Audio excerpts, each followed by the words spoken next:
नमस्कार दोस्तों, स्वागत है आप सभी का एक बार फिर से। दोस्तों आज हम लोग शुरू करने जा रहे हैं 8 फरवरी 2019 का आपका शिफ्ट 2 का एसएससी स्टेनोग्राफर का C&D ग्रुप का जो क्वेश्चन पेपर है इंग्लिश का, वो हम लोग शुरू करने जा रहे हैं दोस्तों। 100 क्वेश्चंस है इन ऑल टोटल। तो चलिए शुरू करते हैं। फर्स्ट वाला क्वेश्चन जो है हमारा आपके सामने है, और जो फर्स्ट क्वेश्चन है दोस्तों हमारा एरर का क्वेश्चन है। इस पर्टिकुलर यहाँ से लेकर जो है यहाँ तक हमको पता करना है कि किस पर्टिकुलर पार्ट में एरर है। दोस्तों एरर का क्वेश्चन अगर हमको सॉल्व करना है तो बिल्कुल शुरू से लास्ट तक हमको इसको समझना पड़ेगा, क्या लिखा है, सेंटेंस को भी समझना पड़ेगा, और साथ में इसके जो कंसेप्ट है, मतलब इसका जो स्ट्रक्चर है कि टेंस का क्या एग्रीमेंट है, सब्जेक्ट और वर्ब का क्या है, पूरा डिटेल में हम लोग समझेंगे इसको। ठीक है, तो चलिए पहले पढ़ते हैं। A number of points of resemblance between the Australian and Dravidian languages is discovered despite the fact that the homes of the two races are so far apart. चलिए फिर से इसको समझते हैं। क्या बोला जा रहा है कि a number of points of resemblance, की कुछ ऐसे नंबर ऑफ पॉइंट्स है किसके, रीसेम्बलेंस के, उन दोनों का जो है रीसेम्बल होना मतलब एक जैसे दिखना, किसके बीच में, ऑस्ट्रेलियन और द्राविडियन लैंग्वेजेस। दोस्तों ऑस्ट्रेलियन लैंग्वेज जो ऑस्ट्रेलिया की लैंग्वेज है, और द्राविडियन जो आपको पता है कि कर्नाटक की जो लैंग्वेज है, हमारे भारतीय क्षेत्रीय जो भाषा है। तो ये दो जो भाषा है, इन दोनों के अंदर कुछ ना कुछ समानता है।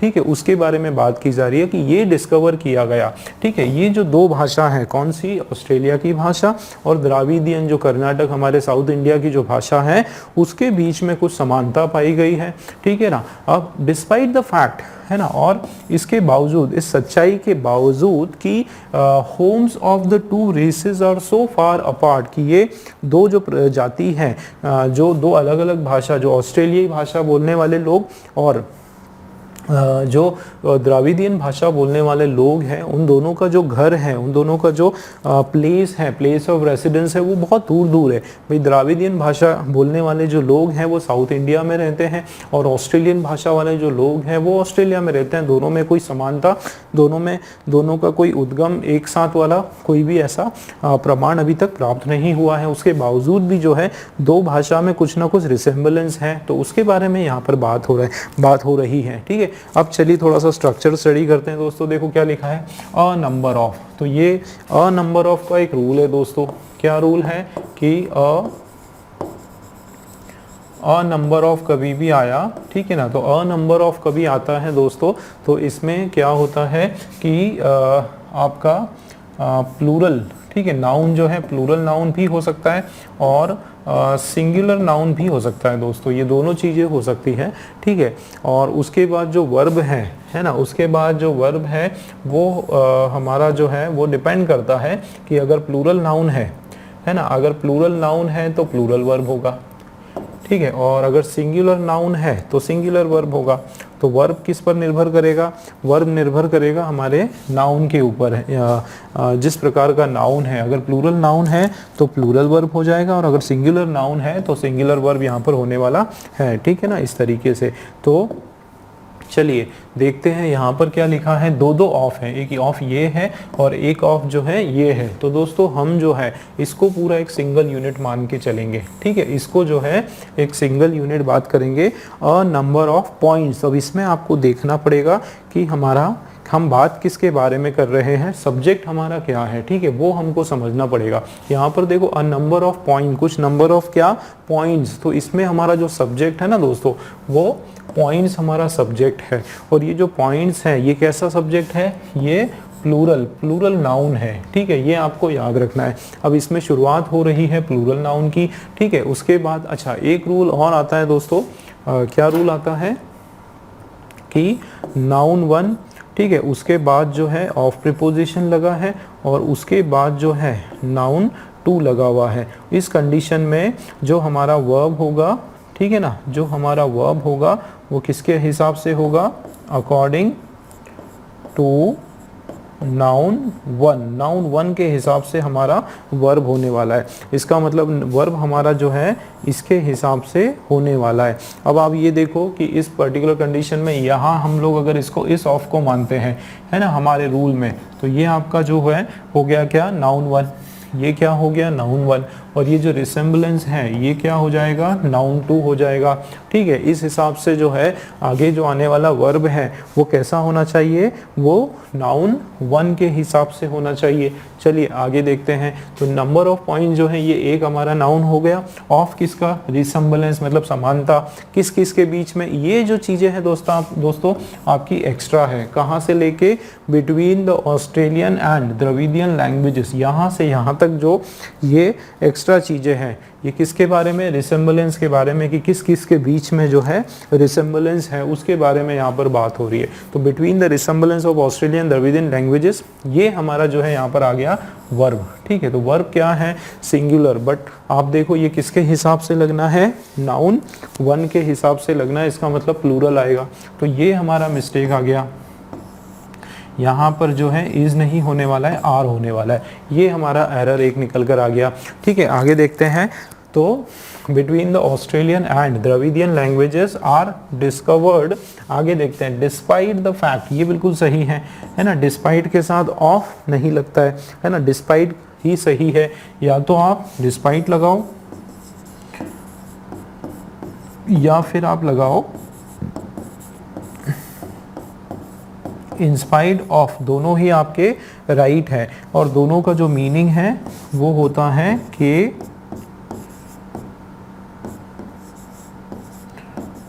के बावजूद। ठीक है, के बावजूद जो है दोनों का मीनिंग होता है। चलिए, तो ये हमारा राइट हो जाएगा। एक मिनट, इसको मैं करेक्ट कर देता हूं। ठीक है, के बावजूद हो जाएगा, इसका मतलब यहाँ पर इसका रॉन्ग है। आगे देखते हैं, despite the fact that the Holmes, देखो होम्स आया ऑफ टू रेसेस, टू के बाद जो है प्लूरल आ गया। देखो प्लूरल नाउन है, ये रेसेस क्या है, प्लूरल नाउन है। तो इसके बाद जो है, और इधर भी जो होम्स है वो भी हमारा क्या है, प्लूरल नाउन है। और ये नाउन वन है और ये नाउन टू है। तो इसके हिसाब से यहाँ पर वर्ब जो है आर बिल्कुल राइट है, बिल्कुल बराबर है, सो फार अपार्ट। तो इसके बाकी इसमें कोई भी प्रॉब्लम नहीं है। इसका मतलब जो है एरर हमारा किस में है, इस पार्ट में है, इस डिस्कवर्ड वाले पार्ट में एरर है हमारा। मतलब ये हमारा डी वाला जो सेक्शन है यहाँ पर हमारा एरर है दोस्तों। ठीक है, तो D is our right answer. ठीक, क्लियर है। चलिए, तो ये सेकंड वाला क्वेश्चन आपके सामने है। और ये दोस्तों जो है इसका हमको पता करना है करेक्ट पैसिव फॉर्म। देखो सेंटेंस आपका लिखा हुआ है, दो पार्ट में आपका सेंटेंस डिवाइडेड है। फर्स्ट लिखा है, when big tech companies owned your phones they could make money on all sort of services. तो दोस्तों यहाँ पर आप देखा जाए तो दो सेंटेंसेस हैं। कितने, एक सेंटेंस यहाँ से यहाँ तक है और दूसरा वाला जो सेंटेंस है यहाँ से लेकर यहाँ तक है।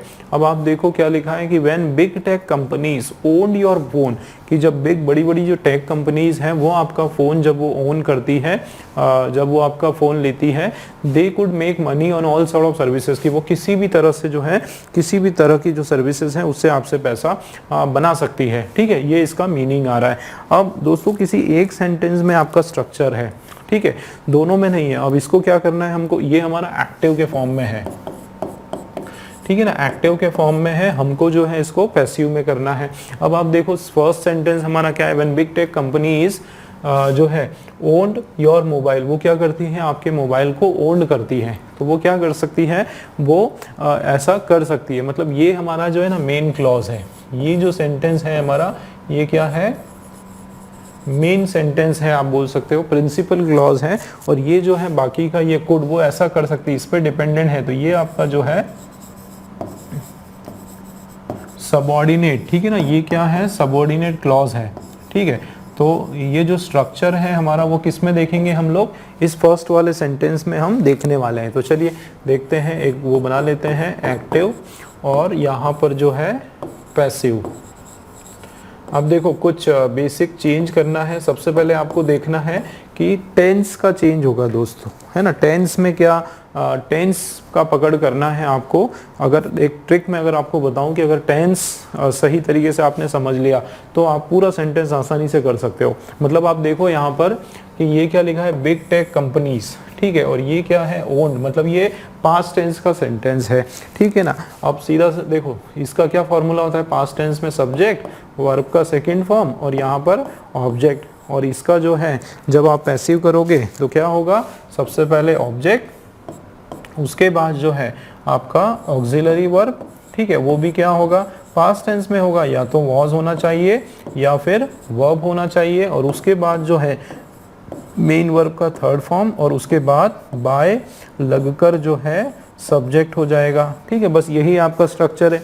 अगर यहाँ आप देखोगे तो ये आपका क्या है, बिग टेक कंपनीज जो है ये क्या है, हमारा सब्जेक्ट है, ये हमारा सब्जेक्ट है, ये वर्ब का सेकंड फॉर्म है, और योर फॉर्म ये क्या है, ऑब्जेक्ट। बाकी की चीज़ें एज इट इज़ रहेगी, उसमें कोई भी चेंजेस नहीं होने वाले हैं। तो ऑब्जेक्ट से शुरुआत करना है, ऑब्जेक्ट क्या है, योर फॉर्म, ठीक है, और बाकी चेंज सेम रहेगा, बस आप ये स्ट्रक्चर समझ लो। अब देखो आप क्या लिखा है, ओन्ड लिखा है, तो यहाँ पर ये क्या होगा सेंटेंस, सबसे पहले आप ये ध्यान रखो ऐसा लिखा आना चाहिए, योर, ठीक है, योर फोन, ठीक है, योर फोन। और क्योंकि हाँ वॉज और वर, देखो एक से ज़्यादा फ़ोन है तो क्या हो जाएगा, वर हो जाएंगे, और फिर ये ओन का जो है ओन्ड ही होगा, ओन्ड होगा, और ये क्या हो जाएगा, by big tech companies, big tech, और ये हो जाएगा कंपनीज। तो ये स्ट्रक्चर आपको देखना है, चाहे एक्स्ट्रा वर्ड कैसे प्लेस हो रहे हैं, आपका जो सबऑर्डिनेट कहाँ लग रहा है, कैसे लग रहा है। अगर आपको वो नहीं भी पता है तो आप बस इतना सा ढूंढ लो कि वर ओन्ड कहाँ लिखा है ना, ये कॉम्बिनेशन आप पकड़ लो, ठीक है। कि अगर यहाँ पे जो है पास्ट टेंस है तो आप इतना याद रखो कि ये ओन्ड लिखा है ना, मतलब आप कुछ भी हो वर ओन्ड आने वाला है, तो वर ओन जहाँ पर लिखा है वो वाला आपका राइट होगा। अब देखो जरा वर ओन कहाँ कहाँ लिखा है, अगर मैं इसमें बात करूँ कि पूरा चाहे मत पढ़ो, केवल इसका देखो ओन, ओन के साथ का कॉम्बिनेशन देखो, ठीक है, पूरा मत पढ़ो। यहाँ पर लिखा है ओन, ठीक है, आप वर ओन ढूंढो, तो वर ओन कहाँ पर है, देखो आर ओन लिखा है, तो ये नहीं होने वाला, इसको हमने कट कर दिया। यहाँ पर देखो वर ओन होगा, ये सही हो सकता है, ठीक है। आगे देखते हैं, यहाँ पर देखो वर बीइंग ओन लिखा है। दोस्तों बीइंग तो तब आएगा जब हमारा सेंटेंस कंटिन्यूस टेंस का सेंटेंस हो, कहीं ना कहीं उसमें आईएनजी दिया हो, कहीं पर भी यहाँ पर आईएनजी नहीं दिया हुआ है, तो ये जो है सी वाला ऑप्शन आपका कैंसिल हो गया।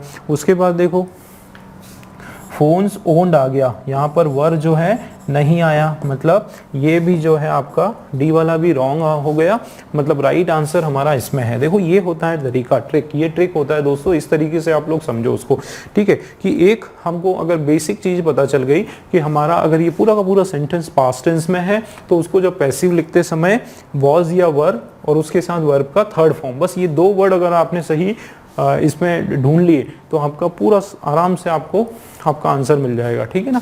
देखो जरा, तो अब देखो आप व्हेन, और ये देखो योर फोन हमारा क्या है, देखो योर फोन जो है वो हमारा क्या हो जाएगा, ऑब्जेक्ट हो गया। उसके बाद were owned by big tech companies हमारी क्या है, सब्जेक्ट है। और ये बाकी के जो एक्स्ट्रा वर्ड्स हैं जो एज इट इज हो गया कि they make money on all sort of services. तो इसमें जो है देखा गया है कि एरर्स जो होते हैं वो टेंस के एरर होते हैं। आपको देखना होता है कि वो टेंस जो है रूल्स आपको पता है या नहीं है, उसके हिसाब से फिर ये ऑप्शंस होते हैं, ठीक है। तो आगे के क्वेश्चंस भी होंगे ना इसी तरह से होंगे। चलिए ये वाला जो क्वेश्चन है आपका बी वाला बिल्कुल राइट है दोस्तों, ठीक है। चलिए नेक्स्ट क्वेश्चन देखते हैं, और थर्ड वाला जो है इसमें हमको ग्रामर एरर बताना है, किस पार्ट में एरर है। चलिए, ever since Mary won the election, she has been behaving as if she was a queen, ठीक है। तो ever since, देखो ever since कि ever since Mary won the election, कि जब से मैरी ने जो है इलेक्शन जीते हैं, she has been behaving, वो she has been behaving, वो बिहेव करती आ रही है as if she was a queen, तो she has been behaving as if she was a queen, तो she has been behaving, अच्छा as if she was, अच्छा ever since Mary won the election, कि जब से जिस समय से मैरी ने जो है इलेक्शन जीता वो she has been behaving, अच्छा, शी हैज़ बीन बिहेविंग होगा, क्या होगा? She ever since Mary won the election she has been behaving, वो बिहेविंग करती आ रही है, ठीक है, एज इफ शी। अच्छा देखो दोस्तों, इसमें आप अगर इस क्वेश्चन को हम समझने जाएंगे, देखो ever since Mary won the election, इसमें ये बताया जा रहा है कि उस समय से या जिस समय से, मतलब जब से कि मैरी ने जो है इलेक्शन जीता है ना, तब से वो एक शी हैज़ बीन बिहेविंग, वो इस तरह से बिहेव कर रही है जैसे कि वो अपने आप वो रानी हो, है ना, वो ऐसी बिहेव कर रही है जैसे कि वो रानी हो। अब यहाँ पर क्या लिखा है? एज इफ लिखा हुआ है। अब आप देखो एज इफ जो है, एज इफ जो है, इसके बाद का जो सेंटेंस है वो एक्चुअली क्या शो करता है? अनरियल। यहाँ पर आप देखो अनरियल सिचुएशन, ठीक है, अनरियल सिचुएशन ये शो कर रहा है, ऐसा सिचुएशन जो असलियत में है नहीं, ठीक है, एक अनरियल सिचुएशन है। तो कभी भी अनरियल सिचुएशन हम लोग जब लिखते हैं, याद रखना दोस्तों, इसके बाद जो अनरियल सिचुएशन है कि वो एक्चुअल में वो क्वीन नहीं है, वो उस तरह से इस तरह से वो बिहेव कर रही है जैसे कि वो रानी हो, ठीक है, तो ये अनरियल सिचुएशन है। तो अनरियल सिचुएशन में जो है हम लोग क्या करते हैं, हम टेंस ऑफ पर्सपेक्टिव इस तरीके से लगा देते हैं, टेंस ऑफ पर्सपेक्टिव जिसको बोलते हैं। इसका मतलब क्या होता है कि ये जो वॉज है, ठीक है ना, वॉज है ना, ये हमारा क्या बन जाता है? वर बन जाता है। ये आपको याद रखना है ना, इस तरीके से बिहेव करती है, मतलब ये अनरियल सिचुएशन में वॉज को क्या लगा देंगे हम लोग? वर लगा देंगे, मतलब ये शी वॉज अ क्वीन नहीं होगा, वो इस तरह से बिहेव करती है जैसे कि वो एक रानी हो, तो शी वर अ क्वीन बिल्कुल राइट हो जाएगा। मतलब डी वाला जो है इसके पार्ट में हमारा एरर है, डी वाला हमारा सही आंसर है, ठीक, वॉस का वर हो जाएगा। नेक्स्ट क्वेश्चन जो है नो इम्प्रूवमेंट का क्वेश्चन है, देखते हैं। Denmark has been long celebrated as a land of law and order. देखो यहाँ पर डेनमार्क जो देश है ना, उसके बारे में बात हो रही है। हैज़ बीन लॉन्ग सेलिब्रेटेड मतलब ये आपका जो है पैसिव फॉर्म का सेंटेंस है, किसका है? पैसिव फॉर्म का सेंटेंस है। और हैज़ बीन, ठीक है ना, हैज़ या फिर हैव, उसके साथ जो है बीन, और बिल्कुल उसके बाद मेन वर्ब का जो है थर्ड फॉर्म आने वाला है। कॉम्बिनेशन यही है, ठीक है ना, यही स्ट्रक्चर आता है। तो इसका मतलब यहाँ पर Denmark has been long celebrated, जो है डेनमार्क जो है काफ़ी लंबे समय से सेलिब्रेट करते आ रहा है। कैसे? या हैज़ बीन सेलिब्रेटेड का इसका मतलब है कि डेनमार्क को जो है ये काफ़ी समय से जो है इस चीज़ की जो है उपाधि मिली हुई है, किस चीज़ की? Land of law and order, कि वहाँ पर जो कानून व्यवस्था जो है वो हमेशा एक जैसी या अच्छी रहती है, बहुत उच्च कोटि की रहती है। तो यहाँ पर हैज़ बीन हो गया, ये लॉन्ग सेलिब्रेटेड आपका ये एडवर्ब है, ठीक है, तो ये बिल्कुल राइट है दोस्तों, है ना। इसके अंदर जो है कोई भी इम्प्रूवमेंट रिक्वायर्ड नहीं है। ये पर्टिकुलर क्वेश्चन क्यों? क्योंकि देखो हैज़ बीन और उसके बाद वर्ब का थर्ड फॉर्म दिया हुआ है, और एडवर्ब की जो प्लेसमेंट है वो भी यहाँ पर बराबर है, कोई भी एरर इसमें नहीं है, ठीक है। चलिए नेक्स्ट क्वेश्चन हमारा जो है फिल इन द ब्लैंक्स का क्वेश्चन है। The line between work and life is so dash that for millennials the idea of a work-life balance has never been an aspiration, let alone a reality। क्या meaning है इसका? कि ये जो line है, जो लकीर है, किसके बीच में? काम, कार्य के बीच में और जीवन के बीच में, वो सो इतनी वो है ना, सो डैश है। अब देखो सो आया, ठीक है, तो अब सो आया तो इसके बाद जो है कोई एडजेक्टिव आ सकता है, ठीक है, कि वो लकीर जो है, क्यों? क्योंकि ये यहाँ पर किसके बारे में बात हो रही है? लकीर के बारे में, जो कि एक नाउन है। तो नाउन को डिफाइन करने वाला ये एक शब्द है, इसलिए ये क्या है? आपका एडजेक्टिव है, ठीक है। अब ये एडजेक्टिव कौन से सेंस का होगा? कि ये लाइन जो है किसके बीच में? कार्य के बीच में और जीवन के बीच में, वो इतनी डैश है ना, इतनी डैश है कि किसके लिए? मिलेनियल्स, जो अमीर लोग होते हैं, लखपति लोग जो होते हैं, उन लोगों के लिए, कि ये जो आइडिया, ये जो कंसेप्ट कॉन्सेप्ट है वर्क लाइफ बैलेंस का, वो इनके लिए जो है एक एस्पिरेशन नहीं रहा, मायने नहीं रखा, मतलब उनके लिए कोई मायने नहीं रह पाया, मतलब कोई नेगेटिव सेंस का ये आपका एडजेक्टिव यहाँ पर है, ठीक है ना, नेगेटिव सेंस का। और यही सच्चाई है। इसका क्या मतलब है कि मिलेनियल लोग जो होते हैं, अमीर लोग जो होते हैं, उन लोगों के लिए वर्क लाइफ का जो बैलेंस है वो कोई मायने नहीं रखता है, वो दोनों ही कंडीशन में जो है सहज होते हैं, ठीक है। तो यहाँ पे क्या बोला जा रहा है कि ये जो लकीर है वो क्या है, देखो ये क्या लिखा है, ब्लड। ब्लड का मतलब क्या होता है, ब्लड का मतलब होता है अनक्लियर, क्या होता है, अनक्लियर होता है, बिल्कुल इतनी धुंधली सी या कोरी सी, इस तरीके से। क्लाउडी मतलब बादल वाली, स्टीमी मतलब भी वही फॉग वाली, फॉगी जिसको बोलते हैं, ठीक है, क्या बोलते हैं, फॉगी बोलते हैं जिसको, है ना। और एम्बिगुअस का मतलब होता है कि बहुत ही ज़्यादा कंफ्यूजिंग, है ना, किस तरह की, जो बिल्कुल कंफ्यूज करने वाली हो उस तरह की है। तो यहाँ पर जो है वो सेंस में नहीं आ रहा है, मतलब यहाँ पे जो राइट आंसर है वो ब्लर्ड हो जाएगा, एकदम अनक्लियर है ना। ये जो लाइन है वर्क की और लाइफ की, इन दोनों ये इतनी ज़्यादा अनक्लियर है, इतनी ज़्यादा धुंधली सी है, एकदम साफ साफ नहीं है कि ये जो आइडिया है वर्क लाइफ बैलेंस का, ये उनके लिए किसी भी तरह का एस्पिरेशन नहीं माना गया, ठीक है ना। ए वाला हमारा आंसर है। चलिए दोस्तों, नेक्स्ट क्वेश्चन आपके सामने है जंबल्ड सेंटेंसेस का, और इसके अंदर आप देखो कि एक जो है 3 जंबल है, इसका मतलब स्टार्टर इसमें पहले से दिया हुआ है। आप देखो कि ये ए जो है चारों पॉइंट में ए से शुरुआत हो रही है, मतलब ए हमारा क्या है, स्टार्टर है। अब हमको जो है उसमें क्या करना है, अप्रोप्रिएट पेयरिंग, बराबर पेयरिंग हमको बनाना है। तो चलिए देखते हैं, समझते हैं। फर्स्ट हमारा पॉइंट क्या है, the clock struck 9:15 as Mamata hurried into the big block of offices, है ना। तो Mamata hurried into the big block of offices. तो यहाँ पर क्लॉक जो है मतलब घड़ी का जो कांटा है ना, स्ट्रक 9:15, इसका मतलब 9:15 बज गए, ठीक है। क्या समय हो गया, 9:15 मतलब 9:15 हो गए, ठीक है। 9:15 AM का जो है समय हो गया, ठीक है। तो उस समय क्या हुआ, ममता हरीड इनटू मतलब वो जल्दी से भागी, आगे गई, है ना। हरीड इनटू का मतलब है जल्दी जल्दी चलने लगी। कहाँ गई वो, the big block of offices. Big block of offices का मतलब होता है वो वाला प्लेस या वो वाली गली या वो वाला रोड जहाँ पे बहुत सारे ऑफिसेस वगैरह है ना। मतलब एक बेसिकली एक ऐसा एरिया, रोड का ऐसा एरिया या वो वाला एरिया जहाँ पे बहुत सारे ऑफिशियल एरिया है, जहाँ पे मतलब बहुत सारे ऑफिसेज वगैरह बने हुए हैं, वहाँ पर वो गई, ठीक है। अब आगे क्या, अब जैसे अब देखो वो लेट हो रही है। इस फर्स्ट को पढ़ने से ऐसा समझ में आ रहा है ना कि टाइम ऑलरेडी हो गया है और वो किसी काम के लिए अब लेट हो रही है। आगे देखते हैं। अब देखो यहाँ क्या लिखा है, she resolve to leave home earlier from the next day.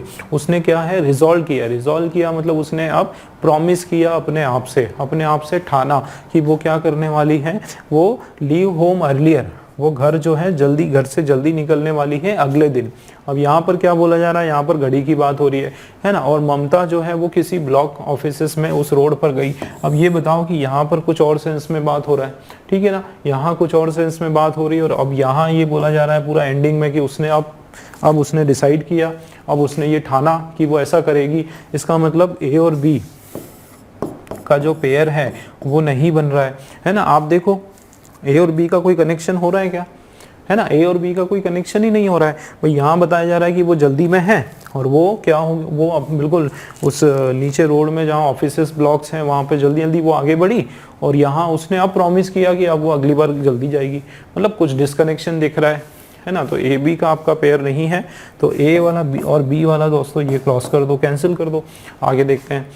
इसलिए अब देखो, so she was a few minutes late on the first day of her job, और इसलिए जो है वो कुछ मिनट लेट हुई first day of her job. अब मुझे एक चीज बताओ दोस्तों, क्या ए और सी का पेयर बनने वाला है, बताओ मुझे, है ना। ए वाला आप पढ़ोगे तो आपको घड़ी का समय लग रहा है कि वो घड़ी का जो है इतना हो गया है, और इसलिए जो है वो जल्दी आगे आगे बढ़ी उस बिग ब्लॉक ऑफ ऑफिसेस में, और इसलिए she was few minute late, और इसलिए वो लेट हुई। देखो एक तो वो यहाँ पर हरीड है, एकदम जल्दीबाजी से आगे आगे बढ़ रही है। और अब यहाँ बोला जा रहा है अगर मैं इसको पेयरिंग करता हूँ, AC बनाता हूँ, तो क्या होगा, इसलिए जो है वो क्या हुई, फ्यू मिनट लेट हुई नहीं, इस कारण से वो लेट नहीं हुई कि वो जल्दी जल्दी गई, मतलब कुछ ना कुछ मिसकनेक्शन है, मतलब AC का पेयर नहीं है, इसका मतलब AD का पेयर होगा, है ना, ये पेयर नहीं है, मतलब C वाला हमारा आंसर है। देखो दोस्तों ये होता है ट्रिक, ठीक है ना, ये होता है ट्रिक या इसको बोलते हैं अप्रोच। आपको इस अप्रोच के साथ जो है इन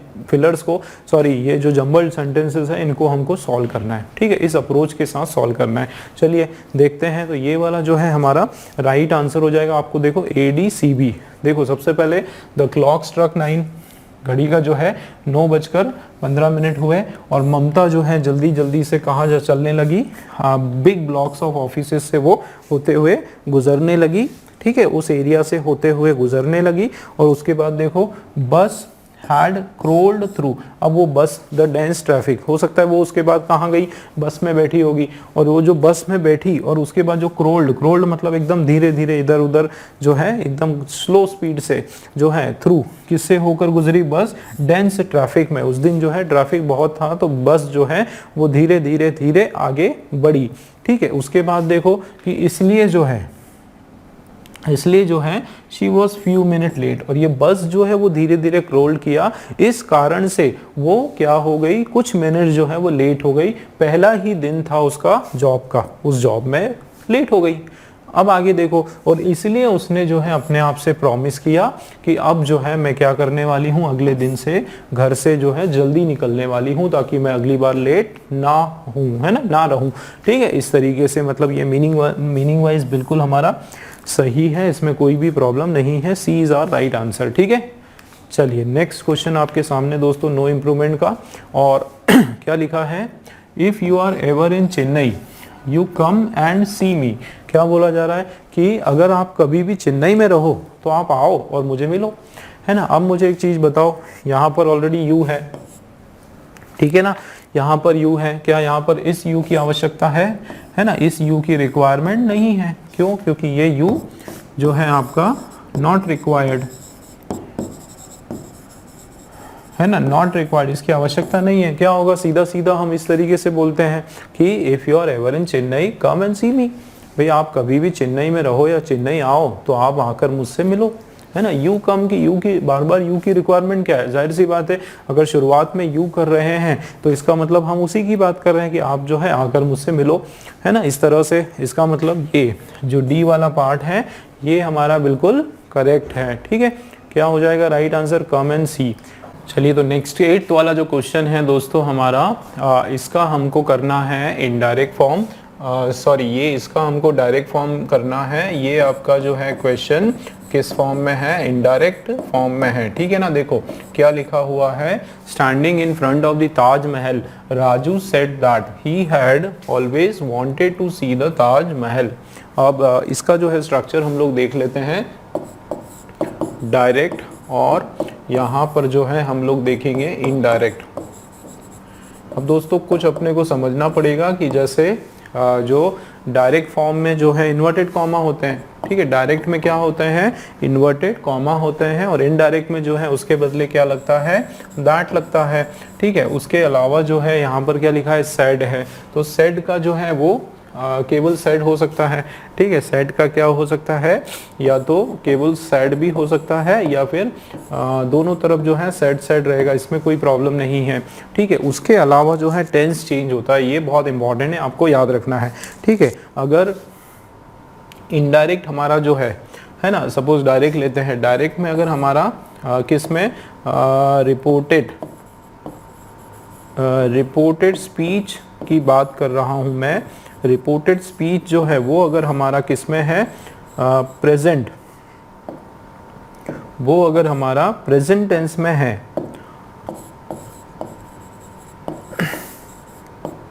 तो ये इनडायरेक्ट जो है वो किस में होगा, पास्ट टेंस में हो जाएगा, मतलब इसका अपोजिट हो जाएगा, क्योंकि हम लोग इनडायरेक्ट लिखा हुआ है तो पूरा इस तरीके से, मतलब जहां पर भी दैट लगा हुआ है तो ये दैट हटके जो है वो इन्वर्टेड कॉमा की जगह ले लेगा। उसके अलावा देखो standing in front of Taj Mahal Raju said, यहाँ तक जो है ना ये आपका पूरा का पूरा क्या है, ये पूरा का पूरा जो है ना दोस्तों, ये आपका रिपोर्टिंग वर्ब है, ठीक है। इसका मतलब ये यहाँ तक जो है ये इन्वर्टेड कॉमा के अंदर नहीं आएगा, ये सेड जो लिखा है उसके बाद में इन्वर्टेड कॉमा के अंदर आएगा। अगर चारों आप ऑप्शन देखो तो देखो standing in front of Taj Mahal है ना, ये राजू तक जो है कोई भी चेंजेस नहीं है, चारों ऑप्शन जो है राजू तक बिल्कुल करेक्ट है, ठीक है। और यहाँ पर क्या लिखा है उसके बाद देखो क्या लिखा है, वंडर्ड लिखा है। तो वंडर्ड का मतलब होता है इमेजिन, मतलब जो रियल में ना हो, केवल सोचना, केवल थिंक करना या केवल इमेजिन करना, उस चीज को सच में ना होना। क्या यहाँ पे इमेजिनेशन की कोई बात हो रही है? He had always wanted to see the Taj Mahal, की वो राजू जो है वो हमेशा ताजमहल जो है वो क्या करना चाहता था, देखना चाहता था, है ना। तो ये इमेजिन नहीं है, ये उसकी क्या है, एक तरह से ख्वाहिश है। उसने वंडर नहीं, उसकी ये ख्वाहिश है, उसने कहा ये, ठीक है। और वो वंडर नहीं कर रहा है, इमेजिन नहीं कर रहा है। क्यों? क्योंकि आप यहाँ पर देखो standing in front of Taj Mahal, मतलब वो बिल्कुल सामने खड़ा है। कोई ऐसा नहीं कि उसकी कोई ख्वाहिश है कि वो देखना चाहता है, किसी से बता रहा है कि मेरी विश है कि मैं ताजमहल देखना चाहता हूँ। लेकिन आप एक बात बताओ कि जब वो उसके सामने खड़ा हुआ है, वहाँ पे ताजमहल के सामने खड़ा है, वो खुशी के कारण ऐसा बता रहा है कि मैं जो है यहाँ आना चाहता था, मतलब वो रियल हो गई। वो घटना जो है वो कोई इमेजिनेशन नहीं है, कोई उसका सपना नहीं है, वो रियलिटी है जहाँ पर वो खड़ा हुआ है। इसका क्या मतलब है कि ये जो वंडर्ड है ये यहाँ पर नहीं आने वाला है ना, वंडर्ड नहीं आने वाला है। मतलब फर्स्ट वाला जो है हमने क्या कर दिया दोस्तों, क्रॉस आउट कर दिया। अब कुछ चीजें देखना है, जैसे यहाँ पर देखो पास्ट परफेक्ट हैड है और उसके बाद ऑलवेज वांटेड वर्ब का थर्ड फॉर्म है। तो पास्ट परफेक्ट जो है वो क्या बन जाएगा, प्रेजेंट परफेक्ट बन जाएगा। आपका इनडायरेक्ट में क्या है, यहाँ पर पास्ट परफेक्ट है, तो ये आपका चेंज हो जाएगा किस फॉर्म में, प्रेजेंट परफेक्ट के फॉर्म में चेंज हो जाएगा, ठीक है ना। पास्ट परफेक्ट प्रेजेंट परफेक्ट बन जाएगा, ठीक है। यहाँ पे हैड है तो यहाँ पे जो है हैज या फिर हैव, उसके हिसाब से कुछ, और उसके बाद वर्ब का थर्ड फॉर्म, यहाँ पर वर्ब का थर्ड फॉर्म, तो हैज हैव के हिसाब से। अब ये राजू की बात हो रही है तो ही जो है ये बन जाएगा आई। तो आप ये देखो कि आई हैव और उसके बाद ऑलवेज वांटेड, ये कहाँ लिखा है, यहाँ पर क्या लिखा है, आई हैव ऑलवेज वांटेड, लेकिन ये हमने कैंसिल कर दिया तो ये नहीं होगा। आगे देखो आई हैड, ये पास्ट का पास्ट, ये इसको हमको प्रेजेंट करना पड़ेगा, ठीक है ना, तो ये हमारा रॉन्ग हो गया। अब आई हैव ऑलवेज वांटेड, ये पूरा हमारा करेक्ट है।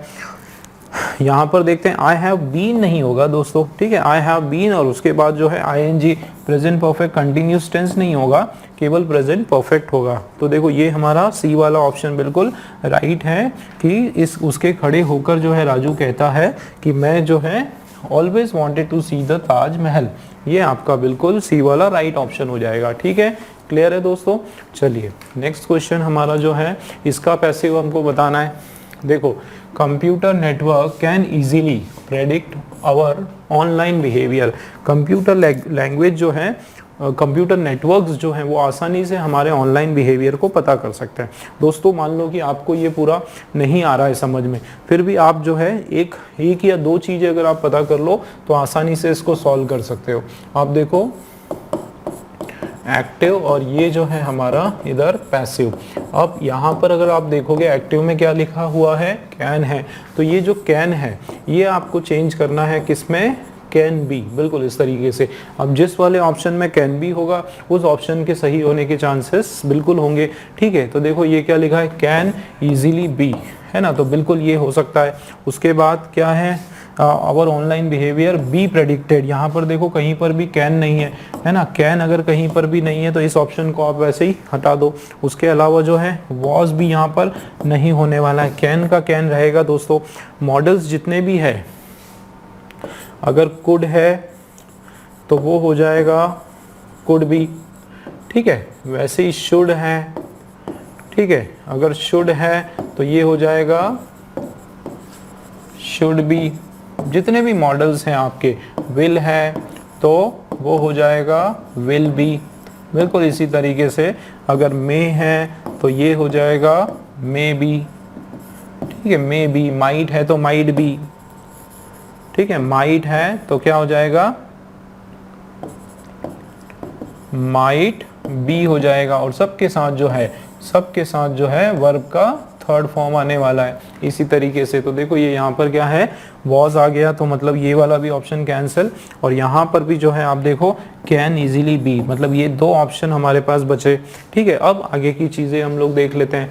अब आप यहाँ पर देखो कि कंप्यूटर नेटवर्क्स है ना, कैन इजीली बी, अब ये हमारा क्या है, सब्जेक्ट है, ये क्या है, सब्जेक्ट है, ये हमारा पूरा इजीली प्रोडक्ट जो है ये हमारा क्या है, एक तरह से ऑक्सिलरी वर्ब है मॉडल का, और ये मेन वर्ब का फर्स्ट फॉर्म, और क्या our online behaviour our online behaviour ये हमारा क्या है, ऑब्जेक्ट। तो शुरुआत किससे करेंगे, आवर ऑनलाइन बिहेवियर से करेंगे। तो आप देखो इसमें क्या प्रॉब्लम है, यहाँ पर भी ठीक है आवर ऑनलाइन बिहेवियर, और यहाँ पर भी बराबर है, मतलब हमारा जो है ऑब्जेक्ट तो बराबर है लेकिन बाय कंप्यूटर नेटवर्क होना चाहिए। अब यहाँ पे देखो कैन बी, उसके बाद वर्ब का फर्स्ट फॉर्म है, हमको वर्ब का कौन सा फॉर्म चाहिए, थर्ड फॉर्म चाहिए। तो प्रेडिक्ट नहीं चाहिए, चाहिए हमको जो है क्या चाहिए, प्रेडिक्टेड, वर्ब का थर्ड फॉर्म सही होना चाहिए, मतलब डी वाला हमारा राइट आंसर है और ए वाला हमारा आंसर रॉन्ग है दोस्तों। ठीक है, क्लियर हुआ। नेक्स्ट क्वेश्चन चलते हैं। 10th वाला क्वेश्चन जो है दोस्तों, ईडियम है हमारे सामने, द ग्रेवयार्ड शिफ्ट। ठीक है, ग्रेवयार्ड शिफ्ट, इसका जो है हमको क्या बताना है, इसका मीनिंग बताना है दोस्तों। इसमें जो है कोई भी ट्रिक वगैरह कुछ भी काम में नहीं आती, बिल्कुल आपको जो है इसका मीनिंग याद होना चाहिए। ग्रेवयार्ड शिफ्ट बोलते हैं ना, पाली जो है, प्रथम पाली, द्वितीय पाली, एक शिफ्ट होती है। हम लोग जब जॉब करते हैं, कुछ लोगों की सेकंड शिफ्ट होती है, कि कुछ लोगों की नाइट शिफ्ट होती है, कुछ लोगों की डे ड्यूटी होती है, डे टाइम होती है 8 o'clock से 5 o'clock तक की।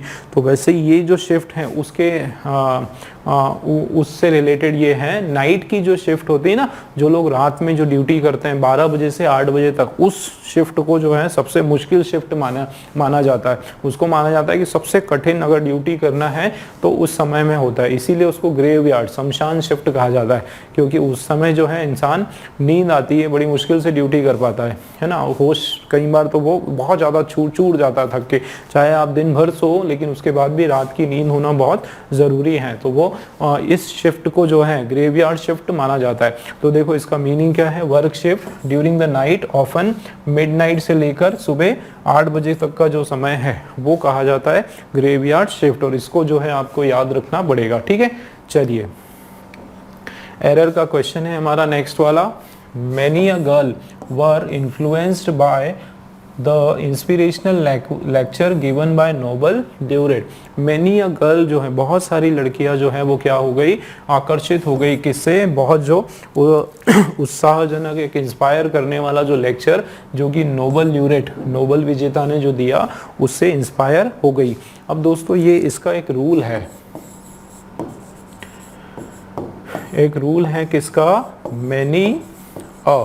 ठीक है, मैनी अ, उसके बाद जो है एक चीज आप याद रखें कि मैनी अ कभी भी आता है तो नाउन कैसा होगा, सिंगुलर नाउन होगा, और वर्ब जो है वो भी कैसा होगा, सिंगुलर वर्ब होगा। तो ये हमको याद रखना है। यहाँ पर आप देखो कि वर लिखा हुआ है, तो जो कि प्लूरल वर्ब है ये रॉन्ग हो जाएगा, इसके बदले जो है वॉस बिल्कुल करेक्ट हो जाएगा। तो राइट आंसर जो है हमारा क्या है, वर इन्फ्लुएंस नहीं होने वाला है, वॉस इन्फ्लुएंस होने वाला है, बी वाले में हमारा एरर है। ठीक, नेक्स्ट क्वेश्चन आप देखें दोस्तों, इम्प्रूवमेंट का क्वेश्चन है।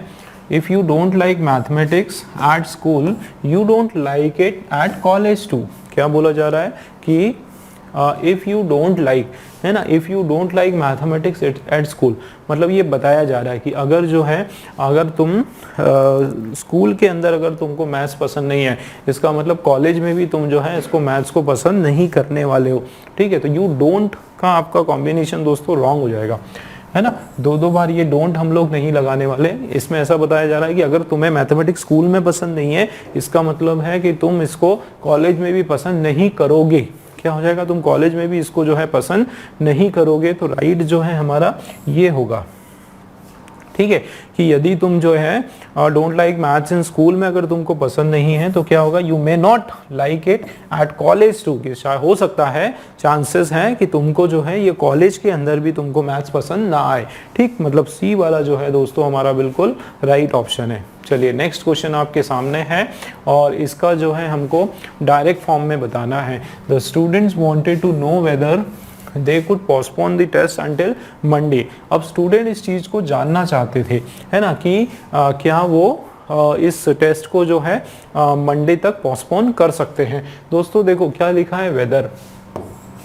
वेदर लिखा है मतलब आप समझ जाओ कि डायरेक्ट करते समय ये प्रश्न है। क्या है ये, प्रश्नवाचक है। वेदर और इफ लिखा होता है तब, ठीक है। तो हम अब इसको बनाते हैं, करेक्ट डायरेक्ट करना है। हम शुरुआत जो है यहाँ पर पहले इनडायरेक्ट का बनाते हैं और उसके बाद जो है डायरेक्ट का बनाता है। तो पहली बात मैं आपको बता रहा हूं कि कभी भी आप याद रखो कि ये इफ या वेदर ये बीच में आपका लिखा है एज अ कनेक्टर, ठीक है, एज अ कनेक्टर लिखा हुआ है। समझ जाओ कि हमारा ये सेंटेंस कौन सा है, इंट्रोगेटिव है, ठीक है ना। मतलब हमारा ये सेंटेंस प्रश्नवाचक है। आपको इसमें क्या करना है, एक प्रश्न बताना है। कुछ छोटी छोटी हिंट्स मैं आप लोगों को बता रहा हूँ। जैसे यहाँ पे क्या लिखा है कि कुड लिखा है, दे क्या लिखा है, कुड है।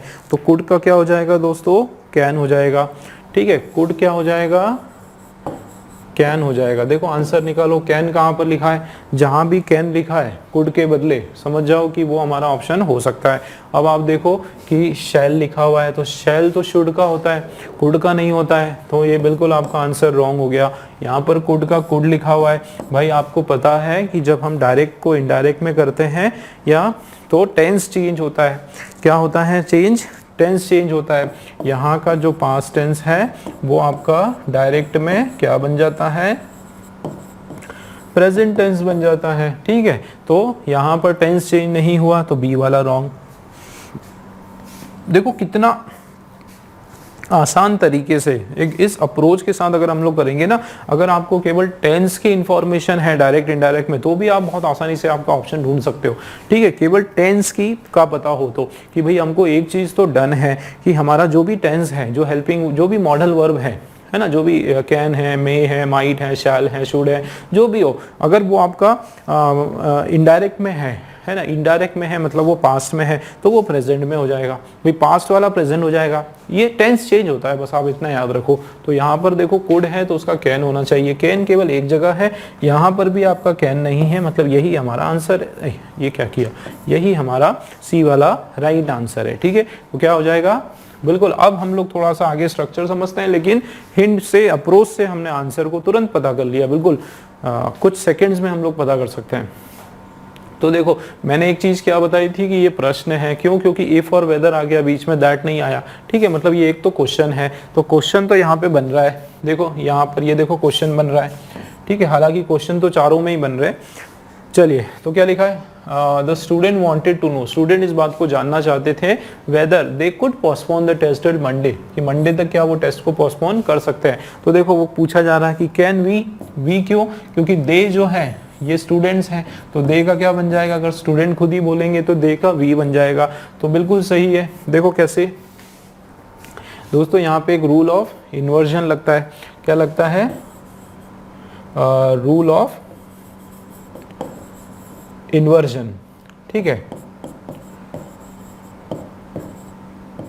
रूल ऑफ इन्वर्जन जो है ना, उसमें क्या होता है दोस्तों, इधर जो है आपका पहले हेल्पिंग वर्ब, उसके बाद जो है सब्जेक्ट, और इधर जब हम लोग उसका इनडायरेक्ट करेंगे तो पहले क्या होगा, सब्जेक्ट, उसके बाद जो है हेल्पिंग वर्ब हो जाएगा, है ना। मतलब यहाँ पर आप देखो कि ये पहले सब्जेक्ट, पहले यहाँ पर सब्जेक्ट, उसके बाद जो है हेल्पिंग वर्ब, ये हुआ ना हमारा, पहले दे और उसके बाद कुड।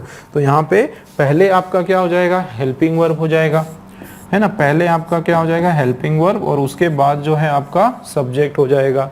तो ये रूल ऑफ इन्वर्जन है। कैन पहले आने वाला है, तो कैन वी पोस्टपोन क्या द टेस्ट अंटिल मंडे, है ना। यहाँ पर कोई प्रॉब्लम नहीं। किसने पूछा ये बात, वांटेड टू नो मतलब पूछा उन्होंने, दे आस्क्ड, ठीक है। सी वाला जो है इस तरह से हमारा बिल्कुल राइट ऑप्शन हो जाएगा दोस्तों, ठीक है।